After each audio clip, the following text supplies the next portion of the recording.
Baik, ini sudah lebih dari separuh ya. Kita mulai. Bismillahirrahmanirrahim. Assalamualaikum warahmatullahi wabarakatuh. Waalaikumsalam warahmatullahi wabarakatuh. Assalamualaikum warahmatullahi wabarakatuh. Alhamdulillah, pada sore hari kita dapat melanjutkan perkuliahan kita Muhammadiyahan untuk pertemuan yang ke-11 ya. Topik yang kita bahas adalah mengenai Muhammadiyah dan gerakan pendidikan. Sejak 1 pekan yang lalu kita sudah membahas tentang topik-topik yang merupakan gerakan real ya dari Muhammadiyah. Pada pekan yang lalu kita membahas tentang Muhammadiyah dan gerakan sosial. Kita menyoroti bagaimana gerakan sosial dari Muhammadiyah dari tahun ke tahun ya. Pada hari ini kita akan membahas mengenai Muhammadiyah dan gerakan pendidikan. Tentu sama dengan yang kemarin ada 2 sisi yang kita bahas adalah yang pertama konsep ya. Kemudian yang kedua adalah implementasi. Bisa jadi antara konsep dan implementasi itu tidak sama. Seperti yang Anda lihat pada e-learning ya, di situ sudah ada beberapa link ya dari jurnal ya penelitian di beberapa perguruan tinggi ya, dari perguruan tinggi Muhammadiyah, dari UNMU Surabaya ada ya, artikelnya dari Unismu ada, dari Surakarta ada, menyoroti tentang pendidikan yang ada di Muhammadiyah. Pada awalnya memang pergerakan Muhammadiyah itu di bidang sosial, namun sesungguhnya kalau kita lihat dalam sejarah yang dilakukan oleh Kiai Ahmad Dahlan itu memang ada pendidikan, meskipun waktu itu bukan secara resmi, ya secara langsung oleh lembaga Muhammadiyah. Kemudian ada satu link jurnal yang juga menyoroti tentang perkembangan yang sekarang, ya ada masalah-masalah itu silahkan nanti bisa dibahas, ya mulai dari artikel yang dibuat oleh Prof. Yunan Yusuf yang mengatakan misalnya dengan istilah robohnya ya pendidikan Muhammadiyah itu seperti apa, mungkin itu ada makna filosofisnya. Saya kira langsung aja kita persilahkan pada kelompok 2. Saya share screen-nya dari saya ya. Iya Pak, boleh. Ya. Baik, ini sudah bisa dilihat, silakan. Sudah ada tadi saya kira 3 orang, Mbak Maulida, Mas David, sama Mas Faris. Silakan, siapa dulu yang berbicara? Iya Pak. Oke.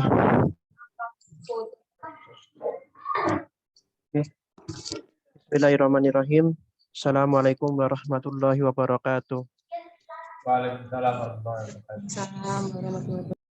Alhamdulillahirabbil alamin wassalatu wassalam ala asrofil anbiya wal mursalin wa ala alihi washabihi ajmain. Kami dari kelompok 8 ingin mempresentasikan materi tentang Muhammadiyah dan gerakan pendidikan yang akan dipresentasikan oleh saya David Iwanto dengan NIM 058, kemudian Mbak Maulida dengan NIM 057 dan Mas Faris dengan NIM 073. Next. Untuk materi pertama akan dibacakan oleh Mbak Maulida. Mbak Maulida. Assalamualaikum warahmatullahi wabarakatuh. Waalaikumsalam. Muhammadiyah adalah gerakan Islam dan dakwah amar ma'ruf mungkar, berakidah Islam dan bersumber dari Al-Quran dan Sunnah. sebagai gerakan dakwah Islam Muhammadiyah memiliki tujuan untuk menegakkan dan menjunjung tinggi agama Islam sehingga terwujud masyarakat Islam yang sebenar-benarnya. Muhammadiyah sebagai gerakan pembaharuan terbentuk pada tanggal 8 Zulhijjah 1330 Hijriah atau 18 November 1912 Masehi yang diketahui oleh Kiai Haji Ahmad Dahlan di Kampung Kauman, Yogyakarta. Kata Muhammadiyah dalam bahasa Arab memiliki arti Muhammad, merupakan Nabi Muhammad SAW.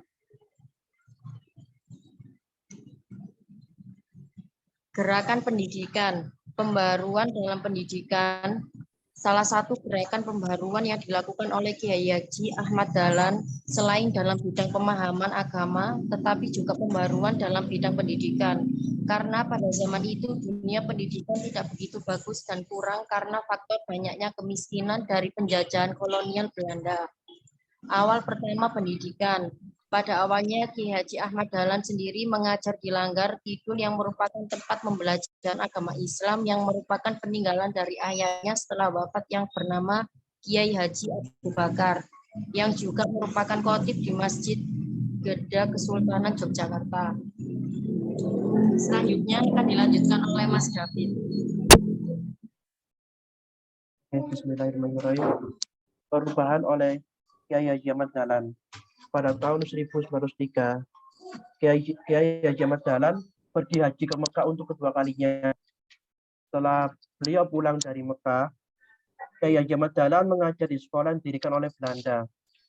Dari hal tersebut, Kiai Haji Ahmad Dahlan ingin merubah pandangan orang-orang Islam, terutama pandangan orang-orang di kampungnya, di Kauman, Yogyakarta, yang menyatakan bahwa memandang bahwa semua yang ada di sekolah tersebut adalah kafir, baik itu alat tulisnya, desain meja, kursi, sampai bola petak dunia pun dianggap kafir oleh masyarakat Kauman Yogyakarta. Kiai Haji Ahmad Dahlan mulai mendirikan sekolah untuk pertama kalinya dan dibantu oleh murid-muridnya, yaitu Madrasah Ibtidaiyah Islamiyah pada tanggal 1 Desember 1911. Sekolah tersebut merupakan kelanjutan dari sekolah yang didirikan oleh Kiai Haji Ahmad Dahlan sebelumnya dalam menyebarkan agama Islam. Semua murid-muridnya yang ada di sekolah tersebut adalah merupakan anak-anak yang kurang mampu atau fakir, miskin di desa Kauman, yang tidak hanya mengajarkan ilmu agama, tapi juga mengajarkan ilmu pengetahuan umum. Next, latar belakang Muhammadiyah. Jadi, latar belakang Muhammadiyah sebagai gerakan pendidikan, yakni ialah bermula dari ketidakefektifan lembaga pendidikan agama pada waktu penjajahan koloni Belanda. Karena kita tahu waktu itu kita dijajah oleh Belanda dan seluruh harta maupun kekuasaan dikuasai oleh Belanda. Saat kolonial Belanda menjajah bumi Nusantara, pendidikan Islam telah tersebar luas dalam wujud pondok pesantren. Namun pada saat itu, pondok pesantren hanya mengajarkan pelajaran agama. Dan sekolah biasa hanya mengajarkan ilmu pengetahuan. Jadi itu ada dua perbedaan, pesantren dan sekolah umum, yang mana dua ini mengajarkan dua hal yang berbeda.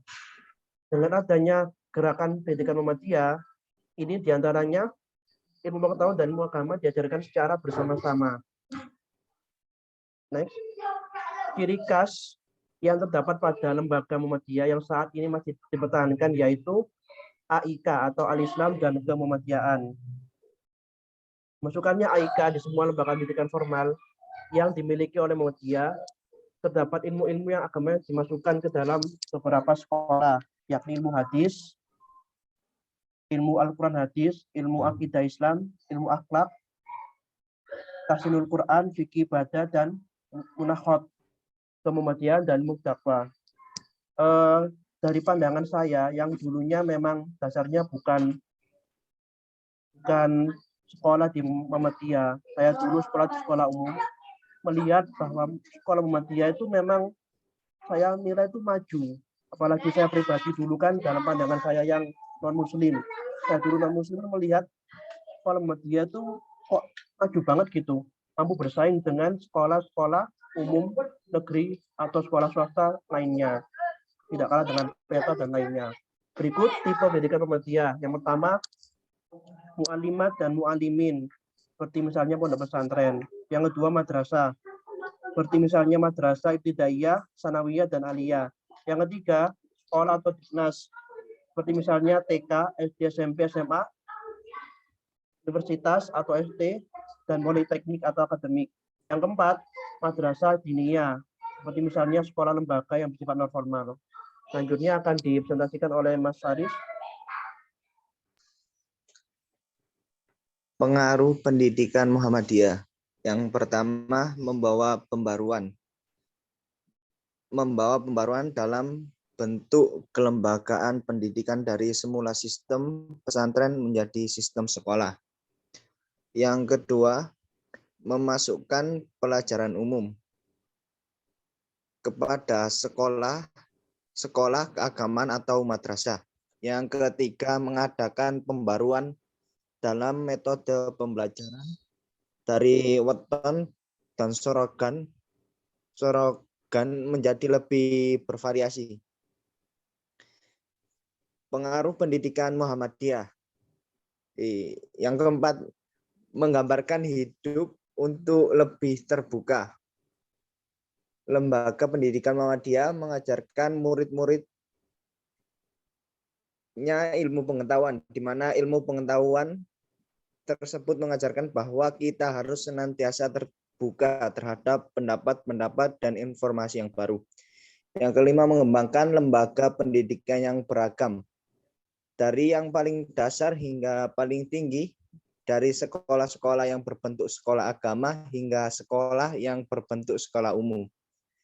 Yang keenam, berhasil mengenalkan manajemen pendidikan modern ke dalam sistem pendidikan yang terencana. Sekolah yang awalnya terbentuk sistem pesantren menjadi sekolah berbentuk sekolah.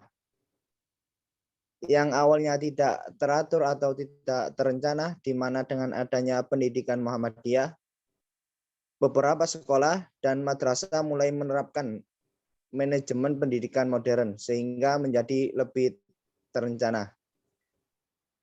Nilai-nilai dasar Muhammadiyah. Pendidikan akhlak, usaha menanamkan karakter manusia baik berdasarkan Al-Quran dan As-Sunnah. Pendidikan individu sebagai usaha menumbuhkan kesadaran individu yang utuh dan keseimbangan, baik itu berupa perkembangan mental, perkembangan jasmani, perkembangan keyakinan, intelek, akal, perasaan, dunia, dan akhirat. Pendidikan sosial sebagai makhluk sosial yang harus berinteraksi satu sama lain. Maka di sini diadakannya pendidikan sosial, yakni sebagai usaha menumbuhkan kesediaan dan keinginan hidup bermasyarakat. Kesimpulan dari materi ini adalah bahwa Muhammadiyah mulai mempengaruhi sistem dan pelajaran dalam sekolah-sekolah, di mana pada saat awalnya sebelum ada pendidikan Muhammadiyah sendiri, sekolah umum hanya mengajarkan pembelajaran umum dan sekolah pesantren hanya mengajarkan ilmu agama saja. Namun dengan adanya pembaharuan Muhammadiyah ini, semua pelajaran umum dan agama sama-sama dipelajari, agar kita sebagai manusia yang hidup di muka bumi ini dapat kesinambungan antara ilmu agama dan ilmu pengetahuan. Dengan adanya bantuan ilmu pengetahuan dapat membantu kita mengamalkan ilmu agama yang telah kita pelajari.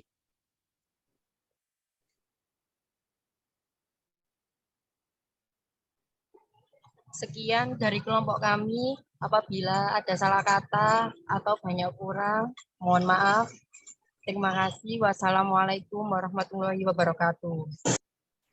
Waalaikumsalam warahmatullahi wabarakatuh. Nah, coba yang presentasi tadi dilihat kan, Mbak Maulida, Mas Faris, bisa dilihat. Nggih, Pak. Ada kelihatan. Mbak Maulida,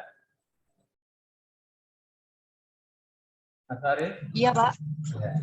Kan nggak kelihatan.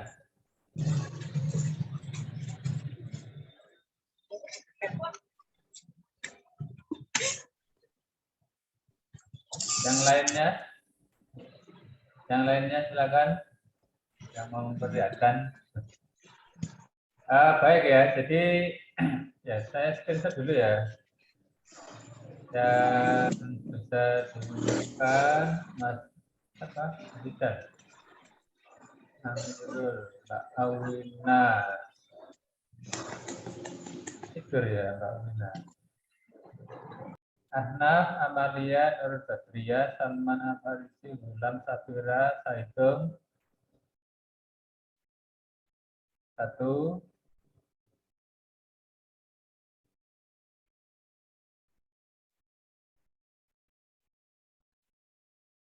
Dua.